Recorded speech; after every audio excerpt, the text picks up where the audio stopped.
Cita-cita saya yang pertama kan tadi jadi ahli hukum ya, kalau nggak psikolog lah.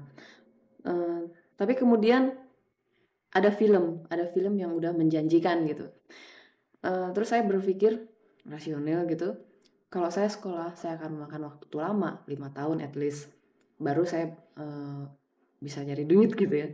Nggak tahu saya pikirannya udah berhitung aja, padahal saya bukan orang ini, nggak ada darah pedagang gitu. Eee, Terus ada tawaran lain film.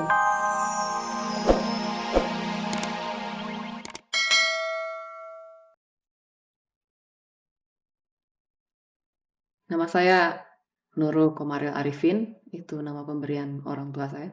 Tapi nama beken saya kemudian jadi Nurul Arifin. Arifinnya ngambil dari bapak karena saya pikir kalau saya pakai nama Nurul Komaril, pilihannya adalah tidak komersil pada waktu itu. Jadi saya nyolong nama papi gitu. Jadinya Nurul Arifin. Kemudian saya dilahirkan tanggal 18 Juli 66 di Bandung. Dan saya merupakan anak yang ke-10 dari 11 bersaudara. Kami adalah keluarga besar yang sederhana, kalau nggak mau disebut pas-pasan gitu. Tapi sepanjang yang saya ingat, kehidupan kami cukup menyenangkan karena orang tua juga tidak tidak pilih kasih gitu ya. Semuanya sama. Terus waktu itu pertama sekali saya duduk di bangku sekolah adalah waktu saya masuk TK. Waktu saya masuk TK, ya sekolahnya nggak jauh dari rumah. Karena pertimbangan apa saya nggak tahu, mungkin untuk keamanan aja. Kemudian di TK 2 tahun terus masuk SD gitu. Terus SD juga sama, SD di satu lokasi dengan TK-nya juga dan tidak jauh dari rumah. Dan pertimbangannya juga mungkin sama karena di situ ada sekolahan yang swasta yang cukup bagus, terus dekat dari rumah, gurunya juga tetangga gitu. Mungkin untuk secure aja, jadi orang tua saya masukin ke situ.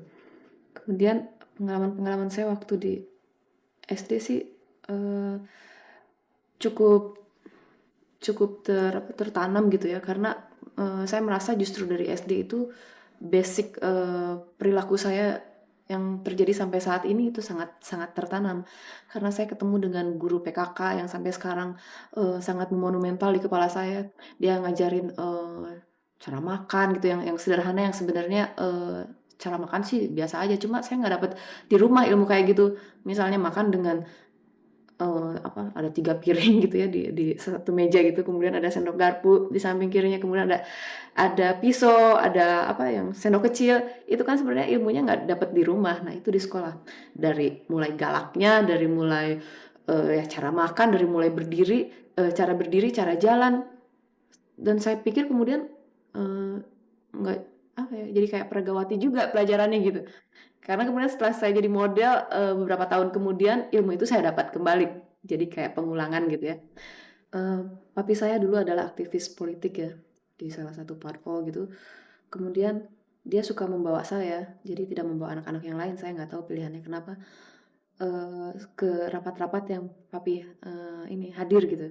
Entah itu kampanye, kadang-kadang rapat akbar gitu ya. Dan itu sangat berkesan sekali di saya, sampai sekarang juga saya jadi sangat berminat sekali untuk mengamati politik gitu ya, walaupun tidak terjun ke situ. Eee, Ya nggak tahu, mungkin ini ada hubungannya dengan yang papi berikan ke saya. Kemudian setelah dari situ saya bercita-cita juga ingin jadi ahli hukum gitu, tapi akhirnya tidak kesampaian juga. Terus ada cerita lain juga yang menarik waktu saya kecil.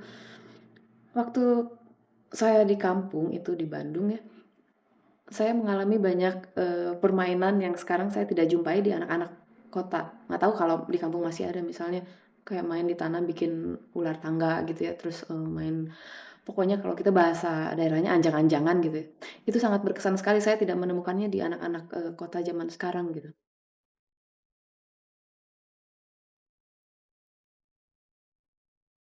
Waktu masa sekolah dulu, waktu di SD, saya pikir saya termasuk murid yang eee, biasa-biasa saja, nggak nakal atau nggak punya kelainan perilaku gitu ya. Eee, nggak tahu saya dapat basic itu dari mana dan sampai sekarang sangat mengakar gitu, sehingga saya selalu berjalan ya lurus aja, kalau mungkin istilahnya kayak sekarang pakai kacamata kuda gitu ya. Jadi saya ikut semua pelajaran sekolah, walaupun saya tidak suka misalnya matematika dan fisika, tapi saya punya nilai bagus untuk kimia, kan aneh kan gitu. Oh itu belakangan SD belum ada ya. Eee, terus saya juga jadi murid kesayangan, salah satu mungkin kalau nggak salah malah 2 orang guru ya pada saat itu. Guru IPA, aduh istilahnya saya lupa lagi. Ya pokoknya 2 orang guru di SD itu. Mungkin karena saya itu baik-baik aja gitu ya, nggak pernah neko-neko gitu, nggak pernah macem-macem.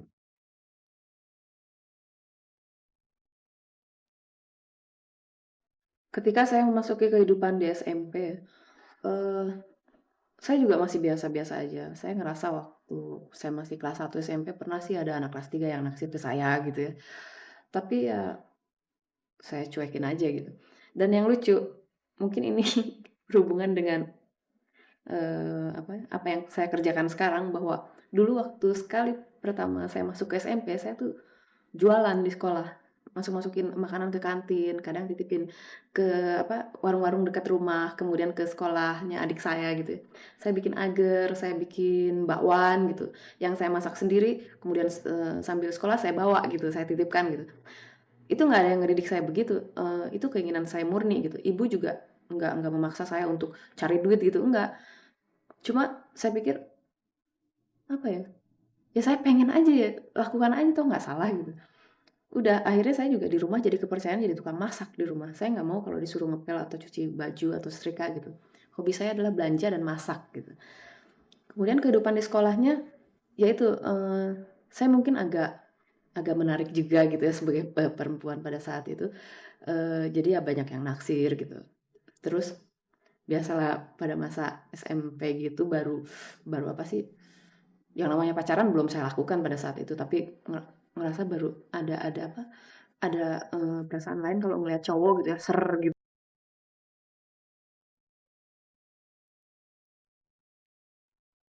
Pada waktu saya masuk ke SMA, saya masuk SMA negeri. Terus di SMA negeri ini saya, dapat ke jurusan IPA gitu. Nah, tetap di jurusan IPA juga saya kewalahan dengan yang namanya matematika sama fisika. Tapi saya selalu dapat nilai bagus untuk kimia, padahal kan hubungannya dekat sekali. Tapi nggak tahu kenapa kok bisa sebego itu gitu ya. Eee, terus ya kalau ngomongin soal cinta pertama saya kali di SMA dulu gitu waktu kelas 1 ya, eee, iya sih, ya rasanya biasa-biasa aja. Kemudian, waktu SMA ini perjalanan karir saya dimulai dari situ. Saya waktu kelas 1 SMA itu teman-teman di sekolah bilang, "Udahlah kamu ikutan itu tuh pemilihan gadis kontes gadis logo," gitu ya waktu itu. Ya mereka ngelihat kali saya cukup cukup lumayan gitu ya. Udah akhirnya saya pergi ke studio foto deket rumah, saya foto, close up sama seluruh badan gitu, udah gitu saya kirimkan.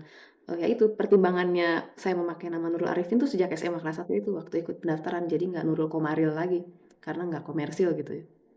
Udah dipanggil gitu ya akhirnya saya lolos dan jadi juara umum, kemudian pertama datang tawaran main film ya, di situ kelas 2 SMA gitu ya.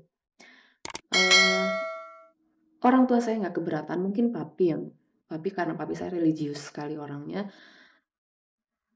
papi yang tadinya menolak gitu, "Ngapain main film?" Ya mungkin, di mata dia sama sih seperti orang tua lainnya kayaknya orang film tuh nggak ada yang bener gitu ya.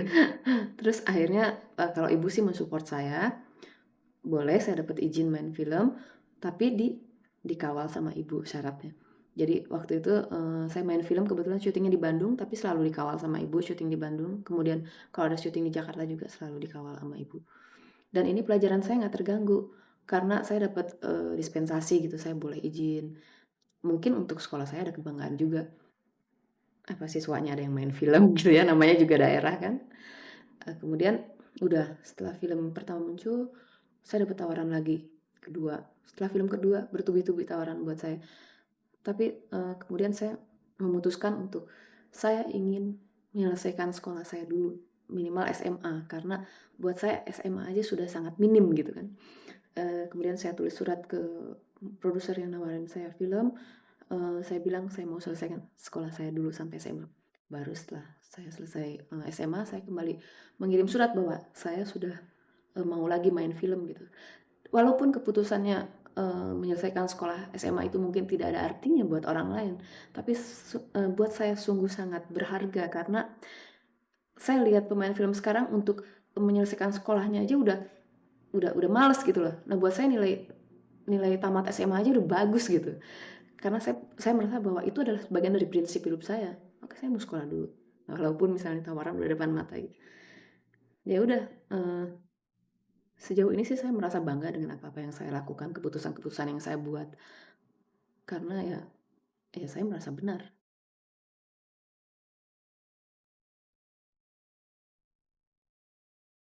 Cita-cita saya yang pertama kan tadi jadi ahli hukum ya, kalau nggak psikolog lah. Tapi kemudian ada film yang udah menjanjikan gitu. Terus saya berpikir rasional gitu, kalau saya sekolah saya akan memakan waktu lama, 5 tahun at least, baru saya, bisa nyari duit gitu ya. Nggak tahu saya pikirannya udah berhitung aja padahal saya bukan orang ini, bukan nggak ada darah pedagang gitu. Eee, Terus ada tawaran lain film. Film posisinya pada saat itu sudah menjanjikan, sudah bagus gitu, saya sudah bisa berhitung dari situ. Kemudian akhirnya saya putuskan saya akan masuk ke film aja toh akhirnya orang mencari ilmu segala macam, akhirnya kan untuk hidup gitu.